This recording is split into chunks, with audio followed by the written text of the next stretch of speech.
দিনটা ছিল 7th August, আমাদের ইউনিভার্সিটির লাস্ট এক্সাম। বলতে গেলে এটাই আমাদের লাস্ট অফিসিয়াল ডেট ইউনিভার্সিটিতে যাওয়ার। তাই শেষবারের মতো ইউনিভার্সিটির সমস্ত ক্লাসরুমগুলো ঘুরে ঘুরে নিজেদের সমস্ত স্মৃতিচারণা করে নিচ্ছিলাম।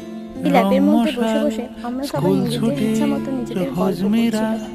আর যেহেতু এক্সাম ছিল তাই সবাই একটু টেনসড ছিলাম, তার মধ্যেও আমরা হাসাহাসি করতে কিন্তু ছাড়িনি। এখানে লুকিয়ে লুকিয়ে আমি একটু ওদের গল্প করার ভিডিও রেকর্ড করে রাখছিলাম। দিনের মুহূর্তটাকে এইভাবেই ক্যামেরায় বন্দি করার পর্ব চলছিল আমাদের মধ্যে অনেকেই ফোনে ব্যস্ত থাকলে আমরা অনেকজনই গল্প করতে এবং বিশেষ করে আমরা চারজন তো নিজেদেরকে জ্বালানোর জন্য ব্যস্ত ছিলাম। আসলে আমাদের চারজনের মেন্টালিটিটাই সেম, তাই সবাই সবাইকে একটু বিরক্ত করতেই ব্যস্ত ছিলাম। যেমন এখানে আমরা সংযুক্তাকে একটু জ্বালাতে ব্যস্ত ছিলাম। এক্সাম দেওয়া শেষ হলে আমরা সবাই ক্যাম্পাসের বাইরে চলে গেছিলাম একটু ফটোশ্যুটের জন্য। আর